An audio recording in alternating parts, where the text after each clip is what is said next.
Do you know why you struggle financially? Do you know why you've got no money at the end of the month? Because you have the habits of poor people. You see, rich people, we have very, very different habits compared to the poor and the middle class. Today, I'm going to teach you what those habits are. We are what we repeatedly do. Human beings, we are creatures of habits. You notice that you kind of do the same thing, the same routine over and again and again and again. See, getting rich is not an act, it is a habit. So it is staying poor. It's also not an act. It's not something that just happens to you. It is a habit. So let me teach you the 3 best habits of rich people. The very first habit of rich people, and that is they count their money. Poor people don't count their money. They get a paycheck, they deposit the paycheck, they spend the money. They have no idea what the expenses are. They have no idea how the money flows. You notice poor people, they job, they have a job and wait till maybe once a year when they file the tax return, the taxes that are owing, is how much you have to pay. They look at the numbers. They don't even look at the fucking numbers. They just, okay, all right, that's how much I need to pay, file tax return, and that's it. And look at it maybe once a year. Rich people, we don't do that. We look at our numbers regularly. We are financially literate. I'm not a numbers person, don't get me wrong, okay? I'm a concept guy, okay? I'm a big picture thinker. I'm a visionary. But I am very, very careful and I'm very aware with how my money is flowing. I look at my numbers. I log into my account every single day. I want to look at my cash flow. I want to look at how much cash reserve I have. I sit down with my accountant every single week, look at my financials every single week, looking at my financials across all my companies. How are they doing?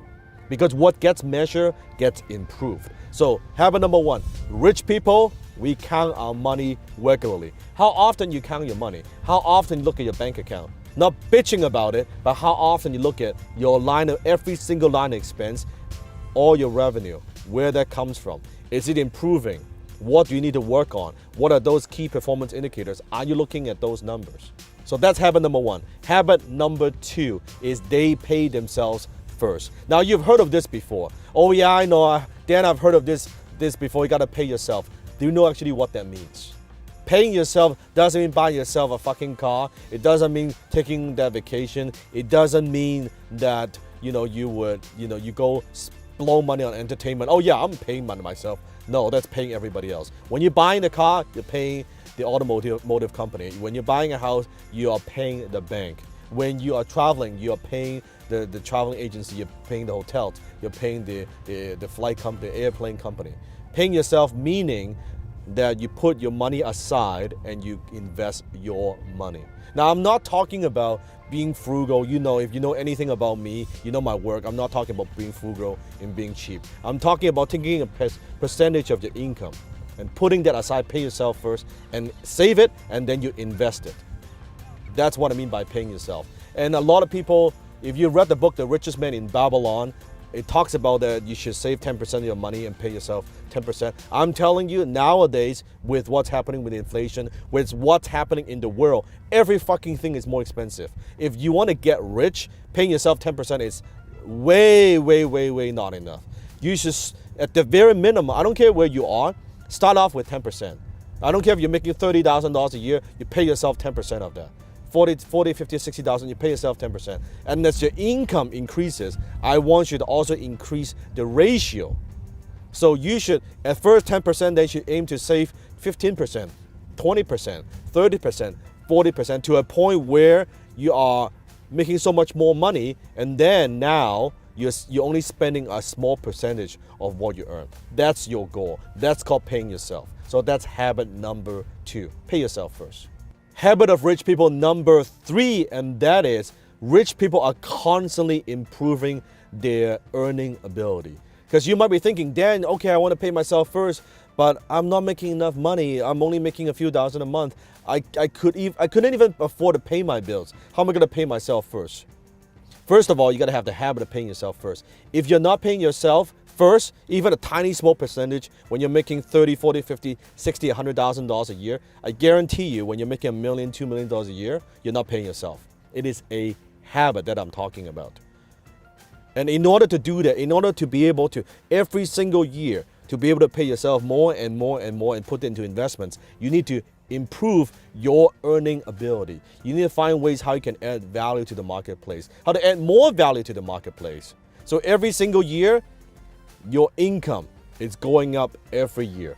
If you've been working in the real world and you have your own business and your income kind of stays flat for the last 2, 3, 5 years, then shame on you. It means you're not learning. It means you're not thinking. It means you're not growing. Every single year, your income, you have to strive to improve that, your earning ability.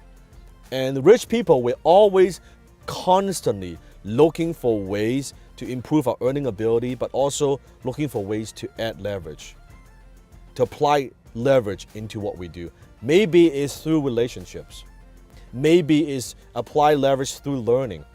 So I know I have more ideas, I have more strategies. I can improve what I do. Maybe it's through better people that bring on better people to my team so we can perform at a higher level, right? Maybe it's through marketing. How can I get my message out there? How can I have people know what I have to offer? We're always constantly looking for leverage. So those are the habits, the 3 best habits of rich people. Understand this. I'm going to leave you with a quote. You do not decide your future. You decide your habits. And your habits decide your future. So click on the subscribe button below. Let me know what habits you have that you want to get rid of, that are holding you back. Some poor people habits. How do you get rid of that? And what are some of the new habits of the rich that you are going to develop? And also comment below. Let me know how this video has helped you. If you've been watching my work for some time now, let me know. And also check out my videos on this side as well. Go ahead, watch those videos right now. Until next time, I'll see you in my Bentley.